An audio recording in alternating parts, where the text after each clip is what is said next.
שבוע טוב.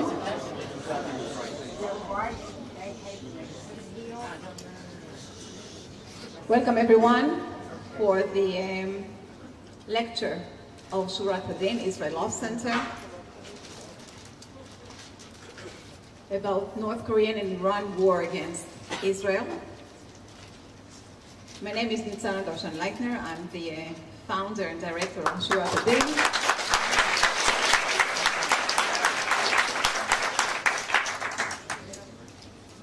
And I want to tell you how we know Professor Bruce Bechtel, our speaker tonight. In 1972, a horrible terror attack happened in the Lord Airport attack. Lord Airport, today Ben Gurion Airport in Israel. It was done by a terror cell from the Popular Front for Liberation of Palestine, along with the Japanese Red Army. And we all remember the name Kozo Okamoto, but he had two partners that went and planned to carry out attack. They actually planned to hijack a plane. But after scrutinized and realized the security arrangements in El Al, they realized that they will not be able to hijack an Israeli plane. So they changed and decided to carry out an attack in Israel, at the airport itself. So they took an Air France flight from Rome to Tel Aviv.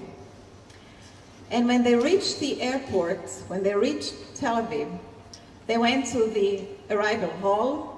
Back then, the arrival hall was where the passengers came in, and they were waiting for their bags to come on the carousels. When their bags arrived, they opened the bags and pulled out guns and hand grenades and started shooting towards all the people in the crowd. 20 people were killed. 17 of them were Puerto Rican pilgrims that came to Israel, Christians that saved their entire life to visit the Holy Land. We represent these Puerto Rican pilgrims in a lawsuit that we wanted to file against the state that is responsible for this horrible attack, North Korea. We realized that North Korea gave these people shelter after the attack, the group that sent them over. They gave them money, they gave them ammunition, they gave them training. They built camps in South Lebanon to train them. They sent agents to train them.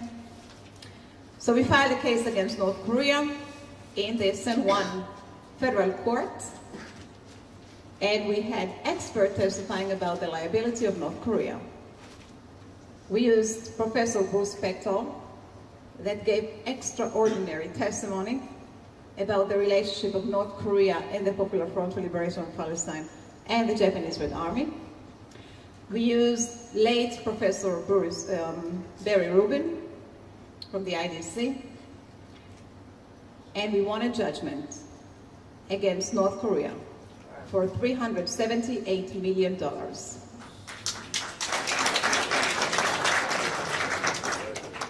Later on, we filed more cases against North Korea. During the Second Lebanese War, Hezbollah shot missiles towards Israel. And they shoot them from underground tunnels that North Korea helped building. This is one of the topics that Professor Bechtel will speak about. And we have another lawsuit against North Korea on behalf of Christian priests that was kidnapped from South Korea and helping to cross the border from North Korean refugees to China, help them to escape. Has nothing to do with Israel, but when we were asked to represent the family of this priest that was kidnapped by North Korea, put in jail in North Korea, was starved and tortured to death in North Korea, we did not say no. and we filed these 2 more cases. We won judgments, and now we're working on enforcing them. This is our connection to North Korea, and when we learned that Mr. Bruce Bechtel will be coming to Israel, we thought it would be a great opportunity to introduce you to you. So before we are introducing Professor Bechtel himself, I would like to introduce Avi Leitner, that will tell you just a little bit about our coming program, and will introduce the professor. Thank you very much, and have a wonderful evening.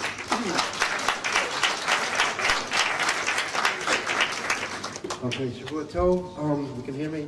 Just wanted to, before we introduce tonight's speaker, just wanted to make everybody aware, in June we're going to be running our 2nd annual Law of War conference. It's called Towards a New Law of War. The conference deals with how the Geneva Convention and how the current laws of armed conflict are being interpreted in a manner which makes democratic countries like Israel, like the United States, unable basically to fight, and be able to defend their civilian populations with this asymmetrical warfare that's being carried out against Israel and against other Western countries by terror groups.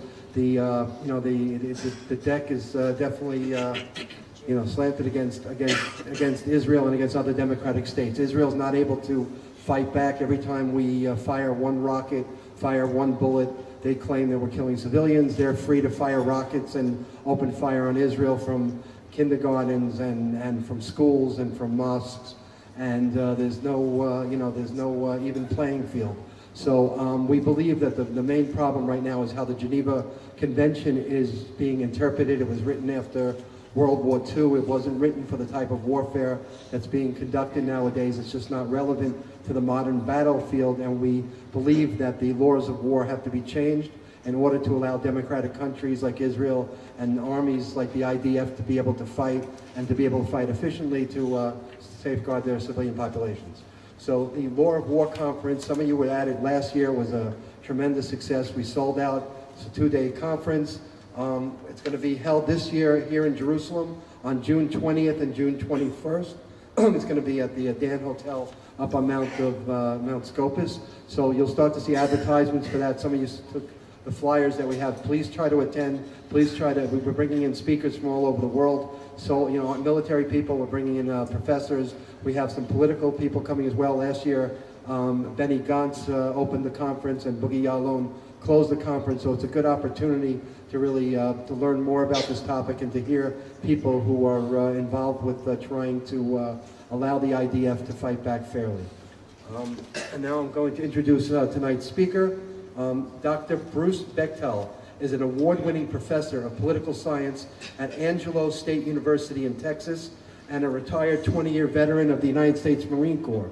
Prior to joining academia, Dr. Bechtel was an intelligence officer at the Defense Intelligence Agency, eventually serving as the senior intelligence analyst for Northeastern Asia in the Intelligence Directorate on the Joint Staff in the Pentagon. He currently sits on the editorial advisory board of the Korea Observer and the Scientific Board of Global Humanities. He is the president of the International Council on Korean Studies and serves on the board of directors of the Council on U.S.-Korean Security Studies. A widely sought-after expert on North Korean international security issues, Dr. Bechtel has been called on to present commentary to the BBC, CBC, Fox News, Radio New Zealand, syndicated nationwide radio shows such as POTUS, Politics on Sirius XM, and I'm not going to read everything he's ever appeared on, but the National Public Radio, just to name a few. He's the author or editor of 6 books and has published 34 articles in peer-reviewed academic journals.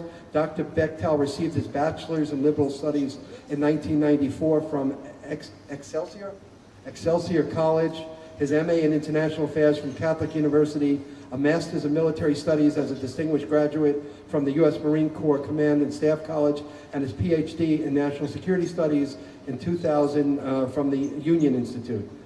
He's coming to Israel to conduct research. He has a grant, and he's conducting research on the involvement of North Korea with terrorism in different places around the world, including the Middle East. And tonight he's agreed to come and give this lecture to discuss the role of North Korea in the secret war North Korea is conducting against Israel and against other Western democratic states using terrorism and terror proxies. So without any further ado, let's have a round of applause for Dr. Bechtel.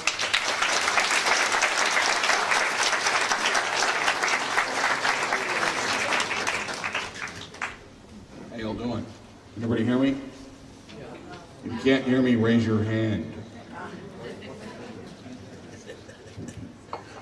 I'm really happy to be in Israel. This is my very first time in Israel. And stop clapping. You're supposed to clap when I'm done. I'm a former Marine. Let's keep things disciplined here. Okay. Tonight I'm going to talk to you about the North Korean threat to Israel, specifically in the Middle East. Every single slide that I put up here tonight is going to be relevant to the security of Israel. Now, we all know that the United States finds North Korea to be an extreme threat to our national security interests. One of the national security interests of the United States is that of our ally, South Korea.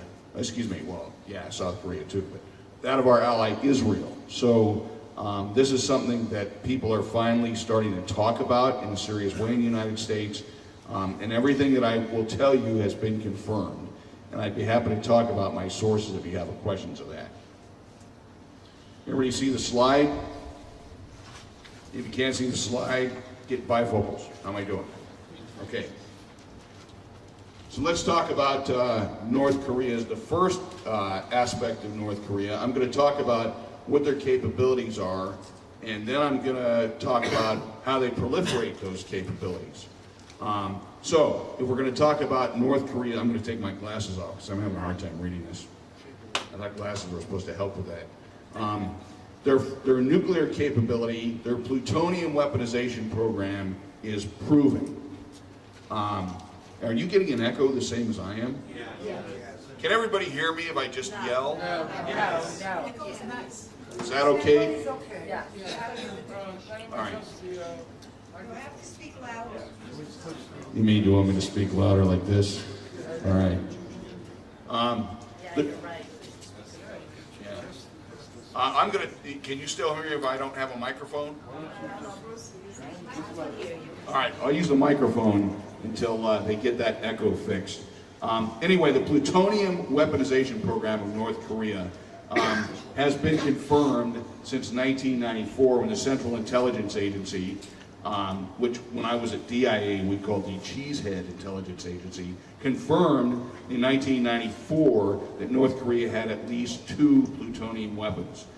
Now, just to make it very clear, that means that North Korea right now today has, at the very least, and it's proven, has a plutonium weapon that's very primitive and is about the size of what the United States, they call it the Army Air Force, what the U.S. Air Force dropped on Nagasaki in 1945.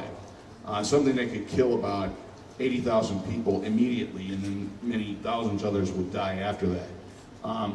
Now, if they can't put it on a missile, you may ask, why is this a concern in the United States? Because the North Koreans could put it on a nondescript merchant vessel and sail it into someplace like Norfolk or LA or New York Harbor and blow it up and kill 80,000 people in a minute. So that's a capability that they have right now that's proven in every way it could be. Another capability that they have is highly enriched uranium. How many people here know what highly enriched uranium is? How many people don't know what highly enriched uranium is? How many people here have seen Three Faces of Eve? Joanne Woodward, Academy Award-winning performance, 1958. But I digress.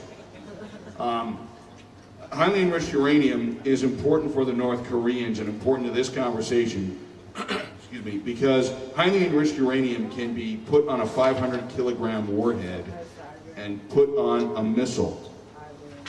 Highly enriched uranium, yes. That means that the North Koreans can use this in more than a primitive way. They can put it on a warhead that goes on specifically the No-Dong missile. And the Nodon missile for North Korea can hit Tokyo. They got these plans. I'm off. Everybody hear me better? Much better? Good job. Bravo Zulu, or as they would say in Morse code, da did it, da did it. So that means they could put it on a missile, and the North Koreans could, and fire it at Tokyo, kill those people kill 80,000 people in a minute, as I said. Why is that important to Israel? Well, because they sold the same missile that they can hit Japan with to the Iranians. The Iranians call it the Shahab 3, and we'll talk more about that.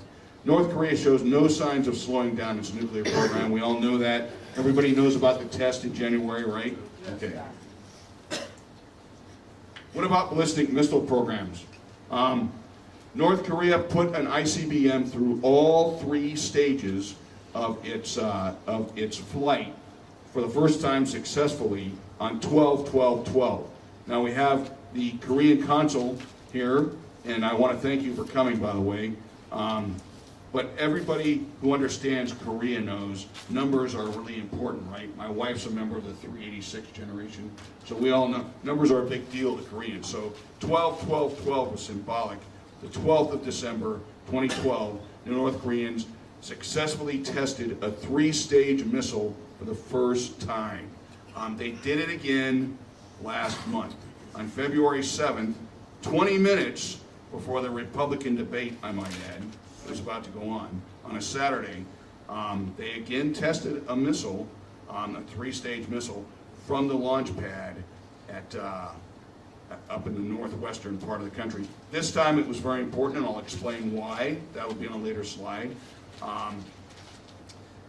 This missile is capable, and this by the way is an example of the ranges of their missiles. This missile has the range to hit Alaska, Hawaii, and probably the 3 states that sit on the west coast of the United States, but not Texas. That's right, baby. So why is this important? Well, they tested this missile, an advanced version of this missile, that can go farther and hit other places farther than just the west coast of the United States, that had a new and improved 80-ton rocket booster that they developed specifically for the Iranians. So the Iranians will have this same missile probably within the next few months. They have other missiles that are very important. They have the Musadon missile, which has a range of 4,000 kilometers and can hit Guam from North Korea. I spent 2 years on Guam in the Marine Corps when I was there, and some of the best beach bars in the Western Pacific, or so I've heard. I don't drink. But they also have the Nodon, and by the way, the Musadon in Iran is called the Shahab 4. North Korea sold 18 of those missiles to Iran in 2005. They successfully tested it to a range of 4,000 kilometers in 2006, and the Shahab 4 can hit NATO headquarters in Brussels from Iran. So we got that going for us. They have the Nodon I talked about already, range of 1,500 kilometers, can hit Israel from Iran, and can be equipped with a HEU, highly enriched uranium warhead, which the North Koreans have been helping the Iranians to develop. Then they have Scuds. The very first missile the North Koreans ever got, they got from the Egyptians in 1979, and just like their South Korean brethren, who are really good at making lots of things that have nothing to do with war, they turned it into their own system. And 4 years later, they sold their first Scud B to Iran, a whole bunch of them, and that was the missiles that they used to fire at Iraq in the Iran-Iraq War of the Cities. Remember that back in the mid-'80s? Yeah, okay. So interesting stuff. How about chemical weapons programs? If anybody gets bored, raise your hand. I'll start tap dancing on the stage. North Korea has probably the best developed chemical weapons program among rogue states. It's more developed than the Syrian chemical weapons program. It's more developed than the Iranian chemical weapons program. How do I know that? Because they helped both those countries develop their chemical weapons programs. And I listed the types of chemical weapons that they have here. They have, and this has been proven from defector testimonies, they have tested these chemical weapons on human subjects in North Korea. So if you're somebody who's a prisoner, your family's fallen out of favor, these have been tested on human subjects in North Korea. One of the few countries that I know of that's ever done that in the history of mankind. We don't hear you, you're fading out. Am I fading out? Can you hear me now? 5,000 tons of chemical weapons agents. I asked our South Korean allies last August when I was in Korea for 3 weeks why they say 5,000 tons, because that estimate has been around for at least 15 years, and the answer has always been, that's the last estimate we had. But they have a lot. And you can hear me now? Still not clear. Hold it this way. Hold it perfect. How's this? Yeah, exactly. Everybody better? All right. I'll be singing later, by the way. So key platforms for launching chemical weapons are Scud missiles and artillery. And when I say artillery, does everybody know what an MRL is, a multiple rocket launcher? That's their primary method for launching short-range chemical weapons, and they've of course done that with the Syrians. They helped the Syrians with their program. I'll talk about that later. Proliferation of their chemical weapons program to the Middle East is a big concern. Way back, like 15 years ago when I was an analyst at DIA, the North Koreans used to go out to Syria every year and do an exercise with the Syrians in full mop gear. Everybody here knows what mop gear is, right? We put on the whole floppy suit that makes you sweat a lot, and then you put the mask on and all that stuff. They did exercises with live chemical weapons going way back into the late 1990s with the Syrians. And they've done more, and I'll talk about that later. North Korean TTP, tactics, techniques, and procedures. There are several things that they do to proliferate their weapon systems. They'll place North Korean weapons on a cargo ship, a container ship, and they'll actually place them among legal stuff. And usually these weapons, they could range on anything from small arms to, ballistic missiles, are on a ship that's not even flagged to North Korea. But when those ships sail, typically what North Koreans do is, let's say a ship leaves Nampo Harbor, which is the port that serves Pyongyang. When those ships leave North Korea, they will change planes as often as 24 times before they hit their final destination. It is next to impossible to follow those guys unless you actually plant a bug on the hull of the ship. Not that we've ever done that. So that's one thing they do. They take advantage of loose transshipment regs, false cargo declarations, etc. And why is it so easy for them to do that? Does anybody know why that is? Anyone? Bueller? Money. Huh? Money? Well, that's that's partially correct. Because most of those shipments go through China first. And China lets the North Koreans, or at least they have up till now, pretty much do whatever they want with those shipments. So it's very easy to do. They use phony front companies to hire ships. They'll use aircraft, fly those through China, and they'll often operate through a completely falsified web of intrigue. North Korea, everybody hear about the UN sanctions that just happened a couple days ago regarding North Korea? Do you know why those probably aren't going to work as well as we'd like them to? China. Yes, because China has, since the very beginning, since we started putting sanctions on them, always gone out of their way to water those sanctions down. Then once the sanctions are actually implemented, they just don't enforce them. China has a border of 870 miles with North Korea. That stuff goes across that border all the time. And they fly through China. Can I ask a question? Why The answer is B. Why is it in China's interest to allow North Korea to do that? Because China doesn't want North Korea to collapse. Next question. Isn't China a real friend in disguise with working with North Korea against the United States? Isn't China our #1 enemy? Could be. But let me answer that gentleman's question a little deeper. China does not want U.S. forces on the mainland of Asia on their border. Remember, U.S. forces are in South Korea right now. So China, it is to China's national security interest to ensure that North Korea continues to exist as a nation state and act as a buffer between them and the democratically elected government in South Korea. Does that answer your question? That's why they allow them to do that stuff. Let's talk about North Korean key proliferation activities. They do it 4 ways. There's 4 key things that they proliferate and different things they do. First, they proliferate WMD and the platforms that carry it. When I say WMD, and everybody hears me now, right? When I say WMD, I mean chemical, biological, nuclear weapons. And what are the platforms that carry them? What are missiles, Alex, right? Missiles and artillery, because artillery shoots chemical, biological weapons as well. They also have made a great deal of money, specifically over the past 15 years, with refurbishing old Soviet-era weapons for countries that still use them, such as Syria, such as many countries in Africa. But for folks concerned about the security of Israel, Syria is a big deal, and I'll talk about that later. Technical and military assistance and advising. Niksana talked about a court case that we did 6 years ago.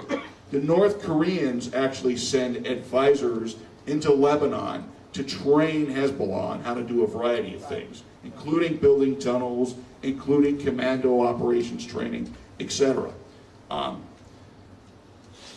There's also a key thing that North Korea has done since the 1990s. I'm going to take a drink here.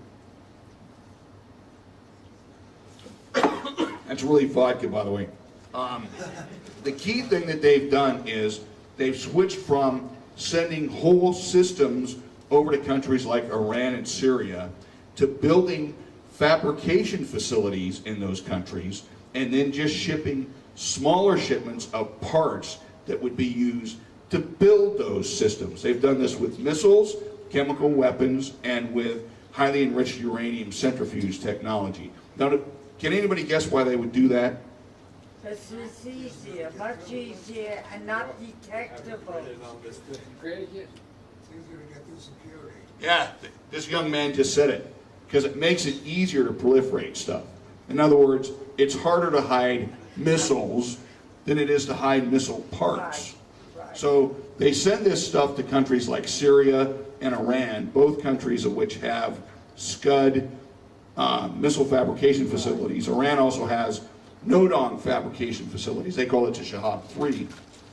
They send it to these countries, and then they have North Korean advisors that help them put these missiles together and even test them. So that has been a very successful way that North Korea has gotten around sanctions, really since about the beginning of the 2000s. Let me go back here. Okay. I have a question, if I may. The answer is C. Regarding the so-called Iranian deal, was any of this obviously the U.S. government knows about it. Was any of this put into the negotiations to negotiate with Iran? I'll talk about it on a further slide, I promise. All right? Okay. Proliferation of nuclear and chemical and missile programs is the biggest threat. Their most important customers are, as I said, Iran and Syria, and it includes nuclear, chemical, biological, even to Syria they send biological, and the platforms, and as well as the assembling facilities. It also includes today, right now, as we're here sitting in this room, large-scale assistance and advising services. In other words, when Iran has a fabrication facility that puts together Shahab 3, which is basically just a Nodong with Farsi written on the side, when they put that missile together, it's not their missile. It's a North Korean missile with North Korean parts that's put together with North Koreans in their factory. So just keep that in mind as we see the ludicrous Iranian, we just fired another one of our indigenously produced missiles. Well, not exactly. Also includes large lots of advisors that do lots of other things, such as training, both for Iran and Syria. And a lot of that training takes place in places like Lebanon and Iran. But it's important, and as I have in the slide here, I said from cradle to grave. So when Iran buys, let's say, a series of no-dong missiles from North Korea, or these missiles are produced in their factory, the North Koreans test it for them. They help them assemble it. And then they help them test it when it's test fired, and then they stay there for future systems. So it's kind of like buying a Kia, right? I have a 10-year guarantee on my Kia. I drive a Kia Sorento. At least I used to until I gave it to my daughter to drive. But she's at the University of Iowa. Go Hawkeyes. But you know, it's exactly that kind of deal. Cradle to grave. And it's been very useful for both Syria and Iran and North Korea. In Iran's case, it's been ongoing without a stop since 1983. So, let's talk about Iran specifically. And if I don't answer the gentleman's question, raise your hand again or yell out or beat me with a stick. Iran is North Korea's oldest, most robust customer. How robust, you may ask? $3.5 billion a year worth of sales for the North Koreans. It's a lot of weapons. WMD materials began in the early 1980s, as I said, with a Scud-B. North Korea has now sold every single kind of missile, ballistic missile, that they make. Everybody can still hear me, right? That they make to Iran. Scud-B, Scud-C, Scud-D, ER, which is the extended range Scud, Musadon, No-Dong, and now Tapo-Dong technology to Iran. If North Korea has built it, it's not a matter of if Iran will get it, it's a matter of when. Iranian engineers, technicians, VIPs have been present at almost every single missile test that North Korea has conducted. They were at the last nuclear test that North Korea conducted. They weren't at the missile test in February. My wife says I should quit smoking cigars. What the hell does she know? Anyway. North Korea assisted Iran in building its own fabrication facilities, and I talked about that earlier. But wait, there's more. North Korea has assisted Tehran in the construction and flight of the Sphere. Everybody here knows what the Sphere is, right? No? It's a big, long missile. It is a solid-fueled missile. Excuse me, it's not a solid-fueled missile. It is a two-stage missile that the Iranians used to launch a satellite into space. Remember when they put that worm into space? Yeah. That's the missile. That's the rocket they used. The first stage of a Sphere is a no-dome. Is that what they call a killer satellite? I'll talk about that later too, if you like. You're talking about EMP technology. Correct. No, Sphere. Well, maybe they want to do that later. The satellite they launched before had a worm inside that stayed alive. Yes, sir. Wouldn't Iran's destruction be assured if they launched a missile? Would there be any question that they'd be obliterated? If they did, Well, that's a political question. We'll talk about that later. That's a political question. Right now I'm talking about... Okay. Are you talking about the United States or Israel? Would they obliterate them? Israel has capability. Right. We can talk about that. North Korea has also assisted with solid fuel missiles that Iran has. Iran has a solid fuel program, and they've done that by taking technology from other missiles they have and applying it to those solid fuel missiles. If there is a liquid, everybody knows the difference between liquid and solid fuel, right? A liquid fueled missile is fueled by liquid in a solid fuel. Seriously, a solid fuel missile typically takes less time to get going, to use the formal term. And that means that a country like Israel or the United States would have less warning time during which they could activate their forces. So it is actually pretty important. So there we are. The latest troubling thing with Iran and North Korea is this 80-ton rocket booster. Now, there was a gentleman in the crowd that asked me, how did this affect the talks that were going on between Iran and the United States about the P5+1, right? That's what you were asking me about? Yes. How does that affect them? Well, apparently not at all. But I'm a Republican, so I'm always right, and those guys are wrong. But I will tell you this.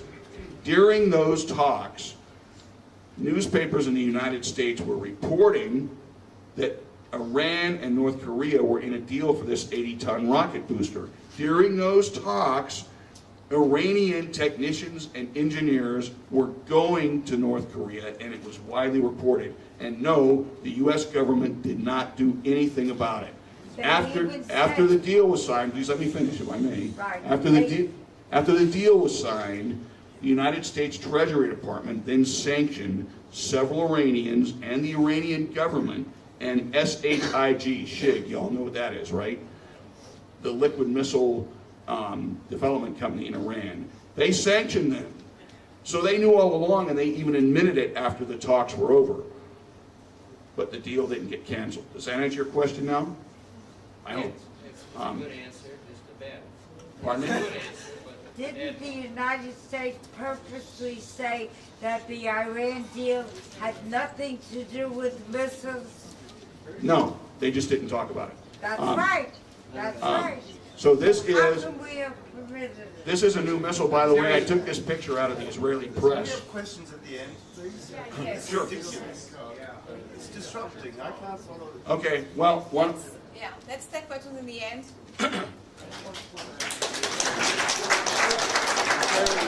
Obviously, nobody was listening to me. I said, hold your applause till the end. Okay, let's talk more about about North Korean proliferation to Iran, nuclear and chemical weapons programs. Now, let me give you some background on this. In 2001, when the Bush people came in, they were told, surprisingly, by the Clinton people, oh, by the way, as we're leaving, North Korea has a highly enriched uranium program that we have never discussed with them or released in public. Enjoy your stay in the Pentagon. So, the Bush people, got right on this. In 2002, Ambassador James Kelly went to North Korea. You guys probably know about this. Certainly the Koreans in the crowd do. And said to the North Koreans, you have an HEU program. We know about it. Stop. And a few months before they had done that, remember what was going on in 2001 and 2002, right? The war in Afghanistan. We actually, this was Colin Powell, told the Pakistanis if they didn't stop selling that HEU technology to North Korea, we were going to cut off all foreign aid to Pakistan. So right before those talks James Kelly engaged in, the aid to the Pakistanis cut him off.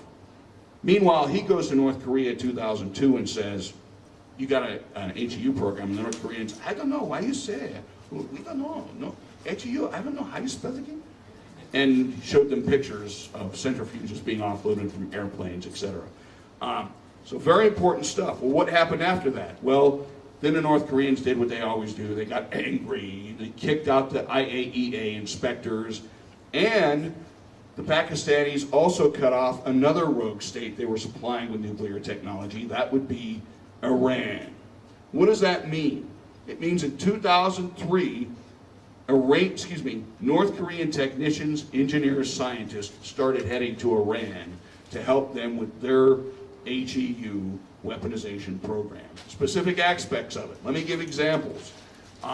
They actually built the underground facilities for Iran that they have their centrifuges in right now, this second. They also helped them with the same technology the Pakistanis had given them on constructing a warhead that would fit on a missile that the Iranians already had, the Nodong Shahab 3. Very interesting stuff. They're still doing that. There were so many North Koreans in Iran that were assisting them with their chemical, biological, nuclear, and their missile programs that the Iranians actually gave them their own resort to go hang out at on the ocean. So very interesting stuff. Well, you're probably thinking, Bruce, what about conventional weapons? Well, there's more. In 2015, DPRK launched the KH-35 missile. Has anybody ever heard of this missile? No. It's an anti-ship missile. One guy has. Well done, sir. I never heard of it until I read about it. But the KH-35 missile, which can take out probably about 40% of the South Korean Navy. Not so effective against advanced shipping, but pretty good against a lot of stuff, including merchant shipping. Why is this significant to Israel? Well, because the kind of ship it's fired on, which you're looking at, that's actually a picture of the firing right there. It's fired from the same kind of ship which North Korea specifically built for Iran in 2002. The Iranians have 12 of these catamaran ships. Catamaran just means it's a low identity type ship, very difficult for radar to pick up.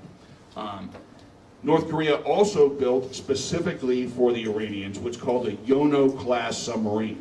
The Yono-class submarine is a small submarine, carries 4 guys, carries 2 torpedoes, 1 on each side, and it works well in the muddy waters off the west coast with rapidly changing tides of the Korean Peninsula. Where else do you see waters like that? Anybody know? Off the coast of Iran. So they built those Yono-class submarines for the Iranians and built a bunch of them for themselves as well. And we know that it's an effective sub because in 2010, the North Koreans sank the Chonan. Remember the Chonan sinking in 2010 in Korea? They sank the Chonan with a Yono-class submarine. They also sell them lots and lots of other naval craft, artillery, tanks, lots of stuff. And they're at military facilities all over Iran involved in the training of Iranian troops. They work specifically with the IRGC, not just in training, but in acquisition as well. Well, let's talk about Syria. Everybody knows that in 2007, the Israeli Air Force destroyed that facility in the desert. What you may not know is that facility looked exactly like the facility at Yongbyon. Has everybody heard of Yongbyon? No. The plutonium facility in North Korea.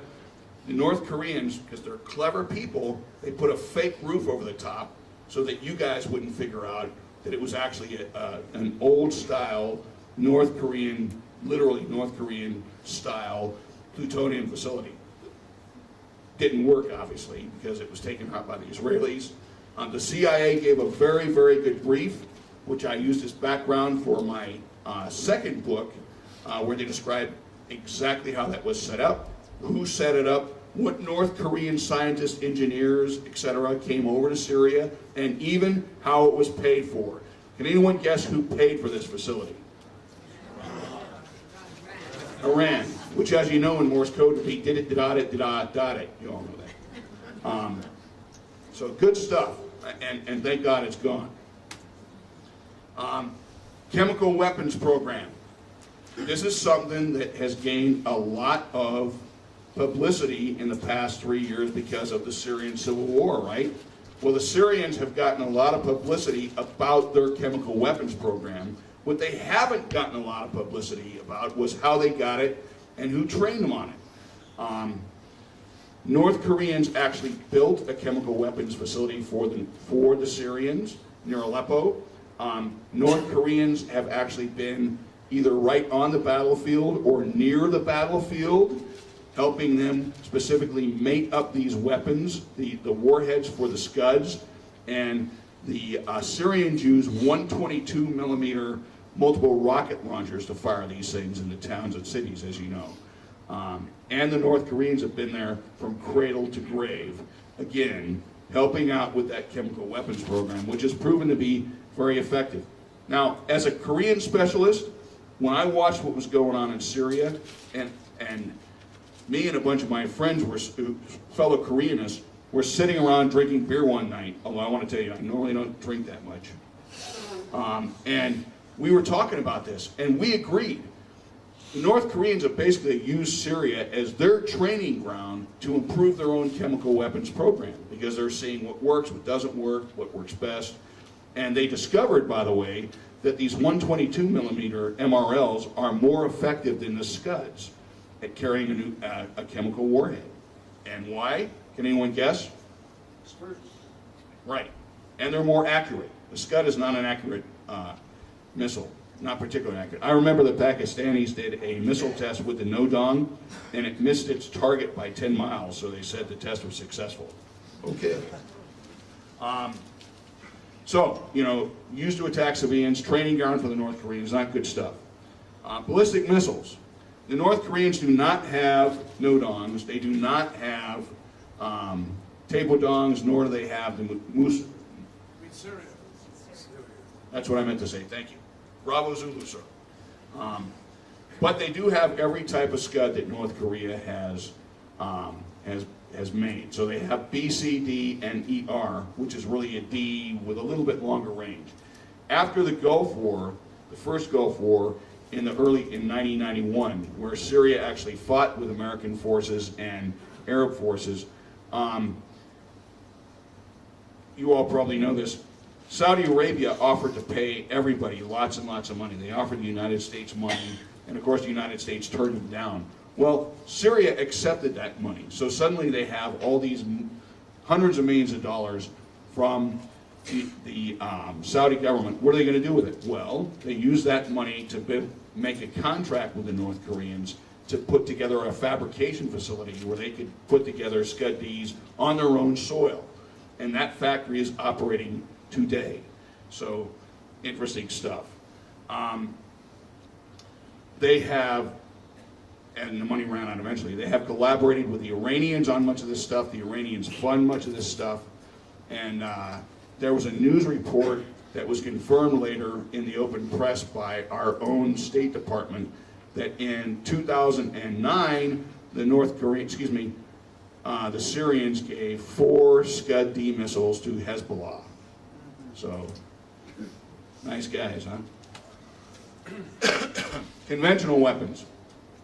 This, by the way, is a T-55 tank on your left, and this is a version with a specific weapon system on it that when you look at the picture, it could only be a North Korean tank, period.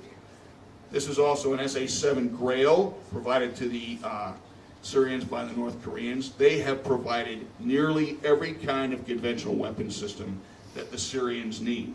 This has been a gold mine for the North Koreans because the Syrians had all these weapon systems, this old Soviet gear, and the North Koreans make all that stuff. And they have to train guys on how to use it. So tanks, trucks, artillery, SKS rifles, on and on and on. In 2013, it was actually confirmed that North Korean pilots were flying helicopters for the Syrian Air Force. So, and lots of North Korean advisors in Syria. There's even a report of a command center that they were operating jointly with the Iranians. Hezbollah. Everybody understands here that the North Koreans have been providing Hezbollah support for a long time, right? Since the 1980s. Largely financed by Iran. Includes everything. Support to construction of facilities. In fact, when they went into Lebanon between 2003 and 2006 to build those underground facilities for Hezbollah, they went in with the Iranians into the Bekaa Valley disguised as Chinese busboys. So very interesting stuff. They actually used the KOMID, the Korea Mining Development Company, which is, by the way, under sanction by the United States, to go in there and design the tunnels, help them build the tunnels, and assist them with reinforcing those tunnels. So very interesting stuff. They also provide lots and lots of small arms for Hezbollah, grenades, RPGs, etc. But I think everybody in here knows the most important thing that they supply for Hezbollah that's been a threat against Israel, and that's the rockets. 122s, 107 multiple rocket launchers, those little, like what you see on the screen, that little one rocket thing that's fired.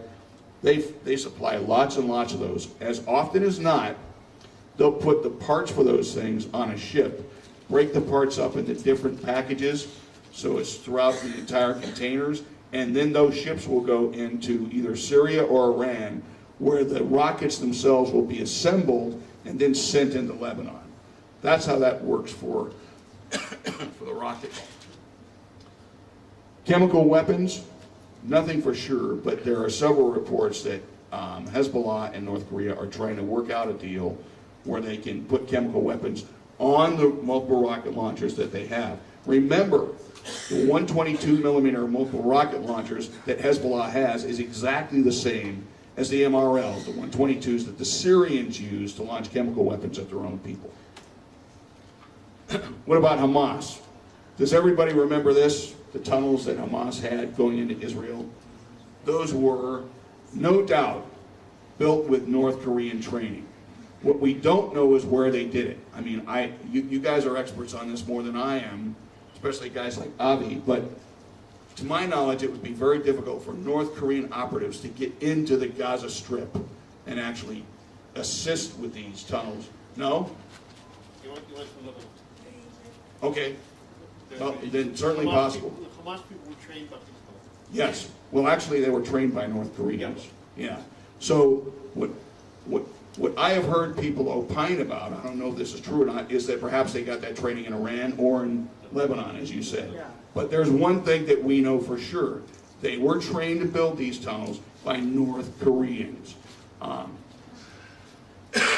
There's also a report that's been certified several times that North Koreans sold 122s and 107 millimeter rockets to Hamas. About a $300,000 deal, I believe, was what that was for. And that sale was direct, an agreement signed directly between Hamas and North Korea. And as I said, when it comes to Hezbollah and Hamas, most of that is largely financed by Iran. But the way the deals have gone down is really interesting. Sometimes it's between the North Koreans and Syria and these organizations. Sometimes it's between North Korea and the IRGC and these organizations. And sometimes it's directly. There doesn't seem to be a set pattern. But what matters is that these weapons are streaming into the Middle East. They're being pointed at Israel, and they're coming from North Korea. So, we're almost done here, and then I can answer lots and lots of questions if anybody's still awake. North Korean assistance has been a key factor in the rapid development and capability of Iran's ballistic missile program. Let there be no doubt in your mind. That is a fact. That is not just an assessment. That's just the way it is. North Korea's assistance has enabled Iran's HEU program in a variety of ways. We can confirm that the North Koreans built those underground facilities for their centrifuge facilities, for the Iranians that make it very difficult, for example, for an Israeli F-16 with bunker buster bombs to take them out. They're just the best underground facilities in the world. So we can confirm these types of things. The Syrian civil war has been a gold mine for the North Koreans. Now, something happened last year that may kind of put a kibosh on that, at least somewhat. Everybody knows what that is, right? The Russians came in. The North Koreans don't make T-90 tanks. So that's way too advanced for them. And did anybody see that YouTube about one of the rebel groups taking out a Russian T-90 tank? Was that 2 weeks ago? Yeah, so, the Russians are doing some things for the Syrians that the North Koreans just simply can't do. They're just not as advanced as the Russians are. But we know the Iranians are still over there, so the North Koreans are probably still over there. Well, they have to be over there. They're doing lots of other things for the Syrians. What I think is really interesting is not so much that. We know that Syria is being enabled much more effectively now that they have the Russians on board. What I'm interested in knowing is how are the Russians and the North Koreans and the Iranians coordinating over there. I think that's very interesting, and I've seen nothing on it so far, but that's something I can, if any of you see something on that, send me an email. Please. I have cards up here. North Korea's assistance to Hamas and Hezbollah has served to help those guys become a much greater threat against the state of Israel. Now, of course, the North Koreans are doing this because of and financed by the Iranians, but they're doing it. And I've told anyone who asks me at any of these lectures, North Korea will sell anyone to anybody that pays for it. And they do nothing for free. This is not about ideology. So things to keep in mind. How do we stop this? Everybody knows what PSI is, right? Peace and Security Initiative? No. It's the Proliferation Security Initiative. Signed in Poland in 2002, an initiative of the Bush administration, where now 98 member states, including Israel, have agreed that they will stop proliferation where they can using the resources that they have, including stopping ships on the high seas, etc. Who here thinks that's worked well? I mean, it looks great on paper, right? I mean, Yeah, Libya, son.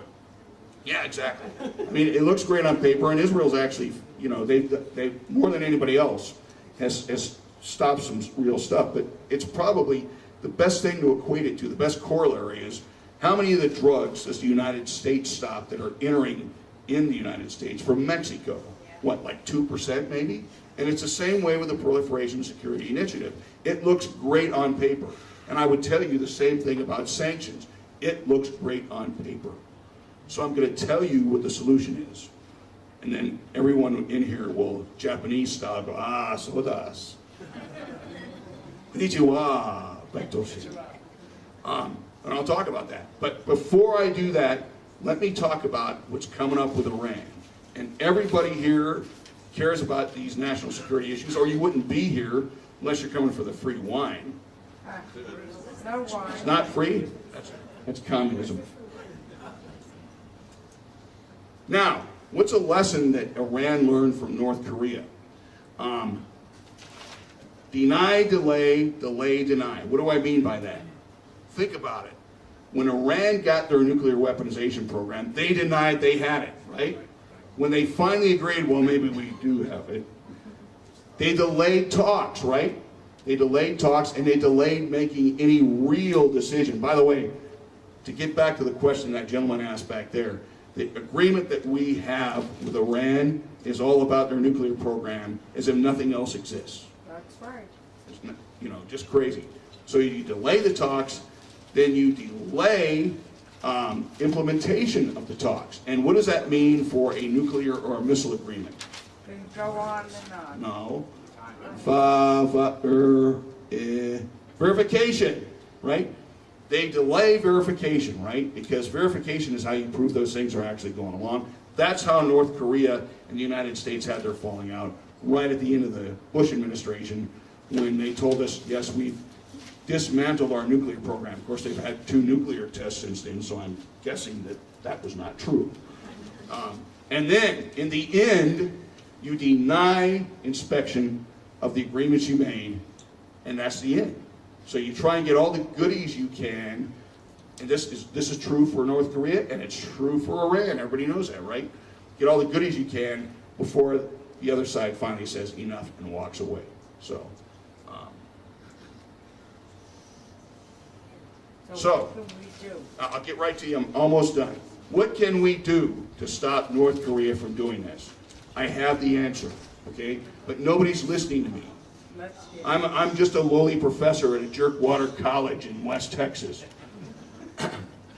We've done it once before. There is a template for doing this. We proved that we could squeeze North Korea. Does anybody know what I'm talking about? 2005? Anybody? Anyone? No? No? No? All good guesses. I'm enjoying this. In 2005, the Treasury Department sanctioned Banco Delta Asia in Macau. The Treasury Department said, if North Korean money's in this bank, there will be no American money there. And I'm proud to be an American and say we got more dough than anybody else. So where we go, the world tends to follow. What happened when we did that in 2005? It created a snowball effect all over Asia. People started to, banks even in China, Singapore, Liechtenstein, Luxembourg, Southeast Asia started telling North Koreans, you cannot put your money here. Because we don't want the Japanese and the Israelis and the South Koreans and the Swiss to stop putting their money here. We had them, it got so bad that by early 2007, North Korean diplomats were taking suitcases full of cash to Ulaanbaatar, Mongolia, because that's the only place that would take their money anymore. We could do that again. Hope you're hearing me. We could do that tomorrow, but nobody wants to do it. All I would say to that is, if somebody says, we want to pressure North Korea, and then says, we're not going to do the same thing we did in 2005, then I would say, don't say we don't want to put too much pressure on Korea. We want to back them into a corner, because that's what pressure is all about, getting them to that point where they're desperate. So that's the answer. That's how we can get North Korea to stop proliferating. That's how we can get them back to the bargaining table. I don't think it's going to happen within the next year. Everybody knows who the American president is, and I have my doubts. But that's where we are right now. I'm ready for questions.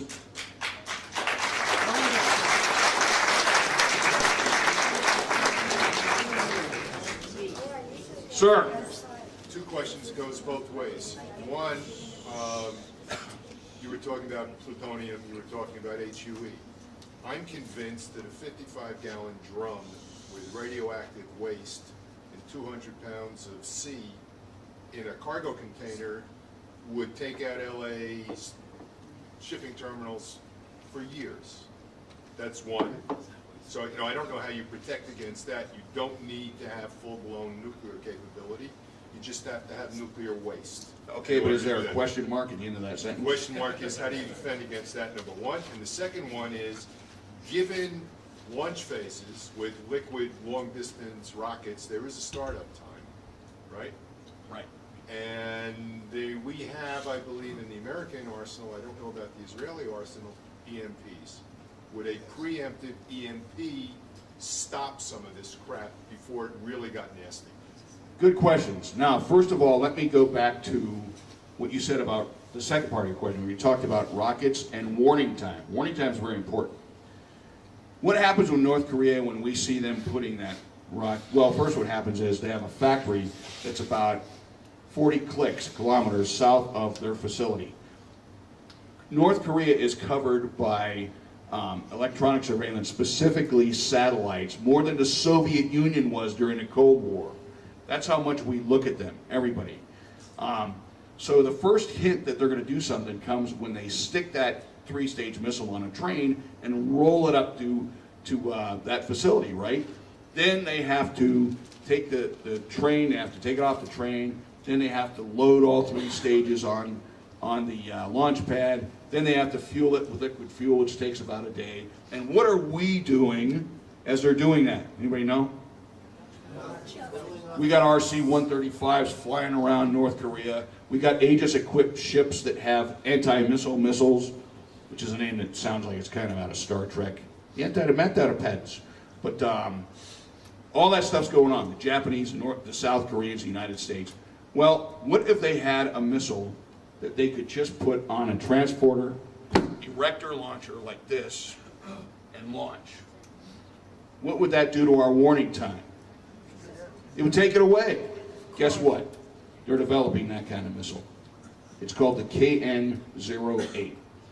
And once that missile is operational, which the commander of U.S. Forces Korea said is very soon, which the director of national intelligence for the U.S. said is very soon, what do we do for warning time? They could, because it comes on a tractor trailer, they could launch it from anywhere. There's no warning. So that's a big deal. This latest rocket that they launched, that rocket, I don't think they could ever launch that. The one with the 80-ton rocket booster they built for the Iranians. Right. I don't think that they could ever launch that without us taking it out on the pad if we wanted to, frankly. What was the other part of your question? EMP. EMP. This was in my last book, which is available on Amazon.com for $29.95. Wait a minute, I'm prepared for this. Buy my book. In my last book, I talked about it. It is confirmed that North Korea has an EMP program. It's confirmed they got that program from the Russians. What we don't know, what I don't know, they may know it in classified channels, is how far along that program is. Now, I was asked on a radio show. Everybody here know who Frank Gaffney is? Yeah. He's got a radio show, and I was on it a couple weeks ago, and he asked me on that show, that satellite that the North Koreans launched, could they use that for EMP? And I said, I don't know. I just don't know how far along they are in the program. But what we do know is they have the program. Does that answer your question, sir? Partly, but my question was, would the U.S. use EMP weapon proactively to shut down an Iranian war move or a North Korean war move? Not that I know of. They might. I gotta get somebody in the other side. The young man with the yellow shirt. I'm colorblind. That's you. Not that dirty. Go ahead, I'm sorry. I have also two questions related to the Syrian side of things. First you said that North Korea has, from the last estimate, 5,000 tons of chemical weapons. For comparison's sake, how many tons of chemical weapons do we think? 2,500 for Syria. So 2,500, okay, so half. Well, they had So they 2,500 before the war started. And also, how great now is the risk of all these weapons, the small arms, the larger arms, the Scuds, even the chemical weapons of that North Korea has been giving Syria, falling into the hands of ISIS? We've already seen it start to happen. So, Yeah. Guy sitting next to the guy in the yellow shirt. What do you know about the A-10 fighter bomber, a fighter jet that the Americans are making? Is that any good? Is it Yes, it's a great plane. The Air Force. One engine. Why one engine? You got me. I was in the Marine Corps, man. I get nervous when I get too far from the beach. It's got twin turbines. I can tell you this: the A-10 Warhawk is almost impossible to shoot down. Did a great job in the first Gulf War. Did a great job in the second Gulf War. The Air Force hates it because it's not sexy. It's not a fighter. I'm not sure it has a lot to do with North Korea, though. Okay. What is the American capability to counteract the Korean and the Iranian? North Korean. What? North Korean. And the Iranian capability militarily. Excellent question. The U.S. has what's called PAC-3s, Advanced PAC-3 Patriots, which have had a mixed record of success. They also have what's called SM-3s, which shoot down ballistic missiles in a different part of their trajectory and their flight. And we have THAAD. Everybody knows what THAAD is, right? Terminal High Altitude. And there is a big debate now as to whether THAAD will be deployed to the Korean Peninsula or not. So about offensively, what do they have? Offensively, well, we could take out North Korea probably in about a month and a half, but we'd probably take 200,000 casualties. So, I mean, if you're talking about offensively, here's the problem with attacking, with using a limited attack to attack North Korea. It will probably escalate to full-scale war. And that probably means the North Koreans are going to kill hundreds of thousands, not tens of thousands, hundreds of thousands in Seoul. Just going to happen. So what we want, all of us, I think, Israelis, Americans, South Koreans, is to avoid war. And the best way to do that is deterrence. Let the North Koreans know that we and our allies in South Korea have enough weaponry that if they started a war, it would end them as a nation state. So right now the North Koreans are limiting themselves to provocations that can be easily contained. Does that answer your question? Yes. Let me answer somebody farther back. Guy in the white shirt. Assuming we take your idea of stopping North Korea, so you cornered, what's the next step? You might imagine they are cornered and they cannot do that. They have to do something. Well, what will be the next strategy? You mean to go after the banks? Yeah. And the dirty money and the front companies? Well, it starts off two ways. The first way is our own State Department has to sanction those banks. You can do this, it's not as easy to do with Iran because they have a much more highly developed and sophisticated and robust economy. But you have to sanction the front companies, you have to sanction individuals, and then you have to say no U.S. funds will go in this bank. And that means, in all likelihood, many other nation states will follow along. Because like everybody else, like any person with common sense, if the U.S. is sanctioning this bank, they're not doing it just for fun. It's because there's dirty money in it. What do you expect the North Koreans to do once they are cornered? They could, in desperation, do something great. Not likely, but it's important to note that when one looks at, like the CIA fact book or looks at something from the World Trade Organization, what North Korea's economy is, what their GDP is every year, that's only the legal stuff. Their real economy, 40% of that is proliferation and illicit activities. So that means Kim Jong-un, or his father before him, Kim Jong-il, would find it next to impossible to keep his elite happy, that 5,000 or so people that run things. Those people drive Mercedes, they drink Chivas Regal, they live in luxurious townhomes. Once he's unable to support them, the government starts to implode. He can never let that happen. So they would be forced to come to the bargaining table. They would be forced to allow us to use real verification about their nuclear and ballistic missile programs, and more importantly, perhaps, proliferation. Because as I tell anybody who talks to me about the North Korean threat, they are not a regional threat. They are at least a two-region threat, because they threaten the region that they sit in, and they threaten the Middle East through their proliferation. Does that make sense to you? Guy in the back wearing gray thing. Is there any reason to assume that... Speak up, sir, I can't hear you. Is there any reason to assume that just like Iran has an apocalyptic belief system based on Islam, that North Koreans also have an apocalyptic belief system based on something that I'm not aware of, that would not cause them to react the way you're suggesting that they will in a rational way? Well, I've studied North Korea my whole life, most of my adult life when I was sober. And I would tell you, North Korea is a rational nation state. And I would say that only goes so far for Iran. North Korea is a rational nation state. Their number one goal is regime survival.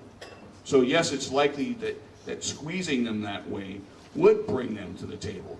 I would also tell you, if things escalated and we saw a war that was started by North Korea, or we started a preemptive war with them, it's likely all those elite, and Kim Jong-un included, they'd probably end up running to China. They don't want to die. So I hope that answers your question.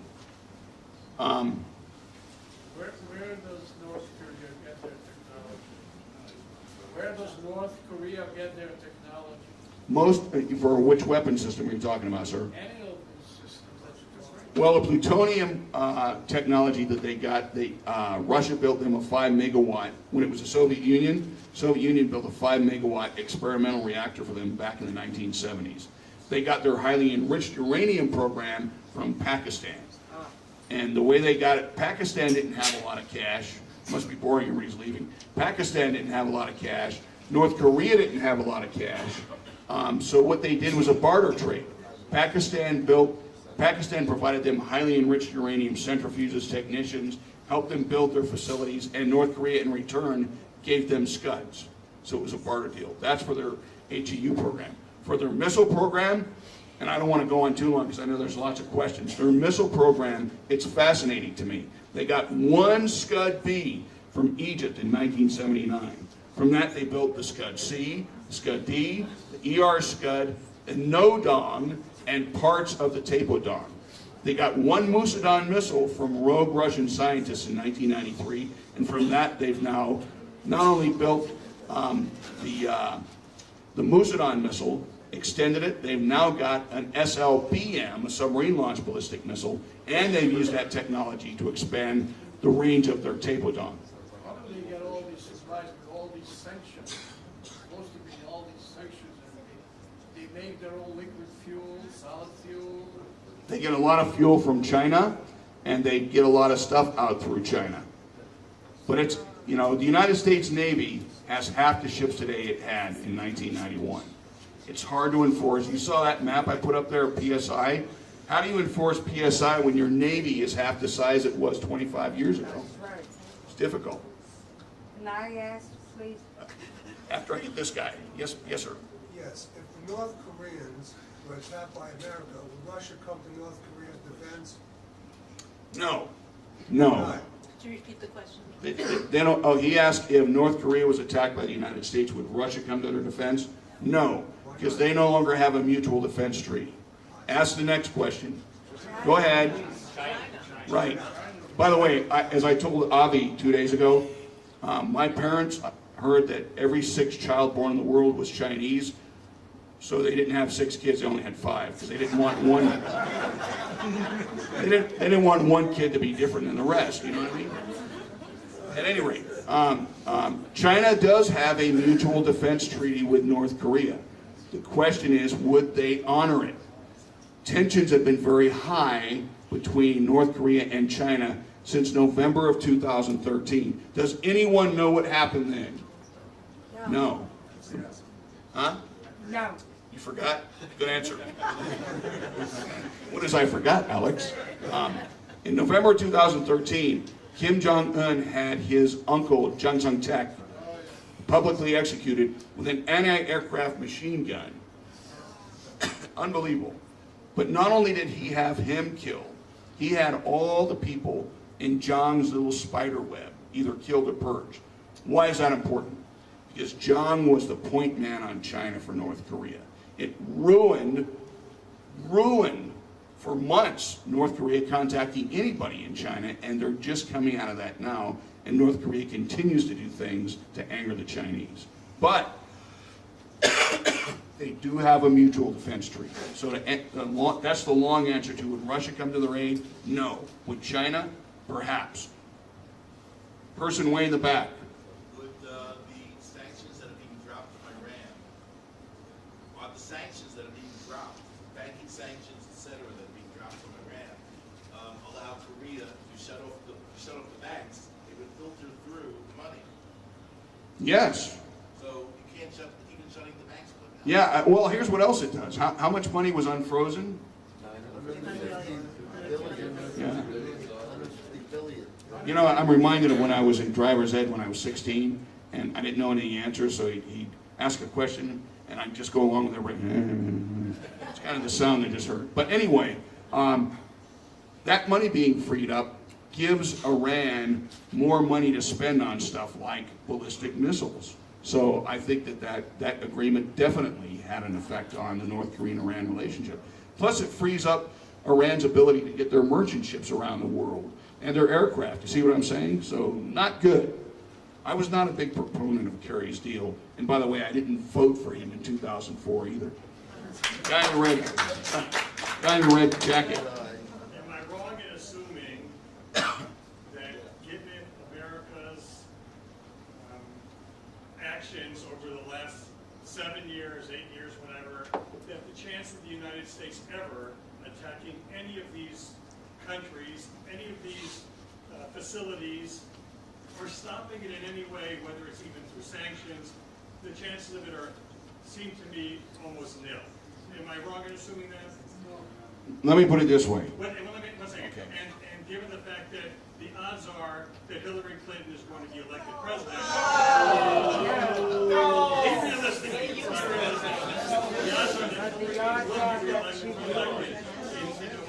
I feel like I'm in British Parliament. Or the Knesset. Okay. I think everybody knows this. Let me point out something, because I think we have several Americans in the crowd. Republican. X. Okay.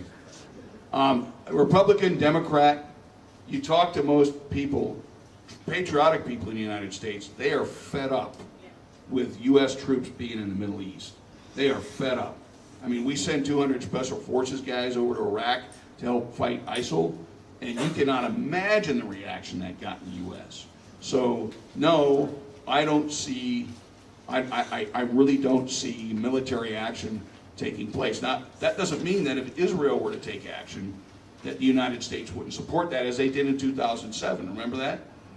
The U.S. was fully supportive of that action and, in fact, did a CIA briefing about a year later. Not under this president. Yeah, I don't see that happening. I just don't. Now, here's the other thing. Diplomatic action was very important. The sanctions on Iran were very important, I think. They're going to be gone, right? So the big question is, we only have this president for another year. We don't know who the next president will be, no matter what you say. So I'm taking this. Okay. We don't know who the next president will be, nor do we know if that president will actually enforce what is in that agreement, as weak as it is. Because there's no doubt in my mind that Iran's going to violate it. You see what I'm saying? That's just a big question. I can't answer it. But I want to answer somebody else's question. Okay. Guy in the leather jacket. Since, I guess, Japan and South Korea are the more immediate targets for North Korea, and they're more immediately at risk, and they're both, pretty strong industrial countries. What are they doing about the threat to them coming forward? That's a very good question. I can answer you in detail. Japan has joined the U.S.-led ballistic missile defense system.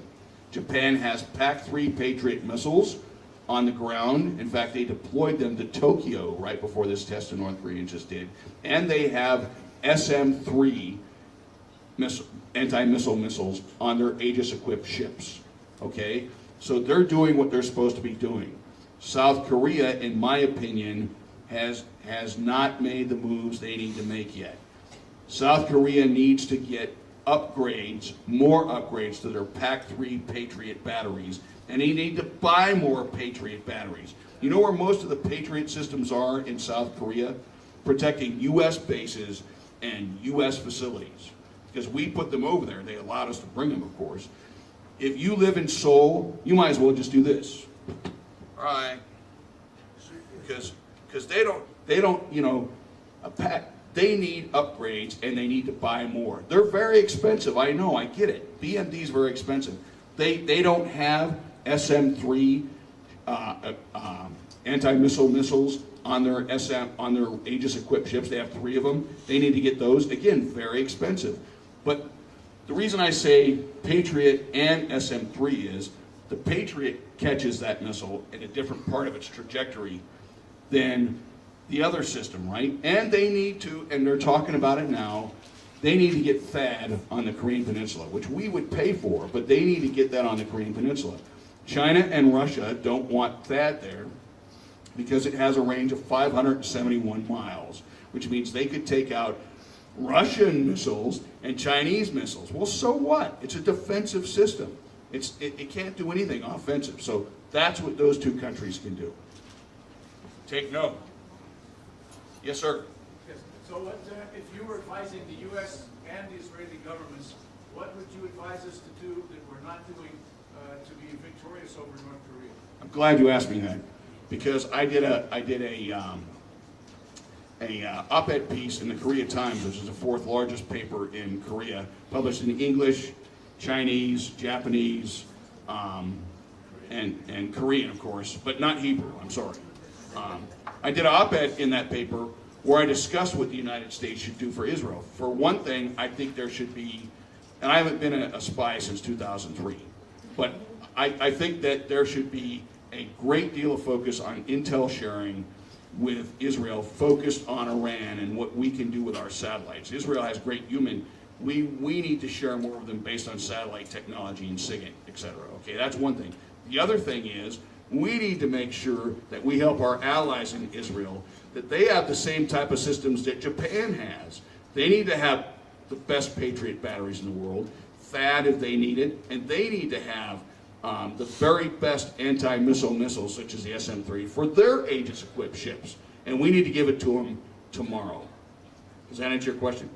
We're going to take last one question. Yes, Can I ma'am. ask you, if North Korea has all of this equipment, what does China have? A lot of stuff.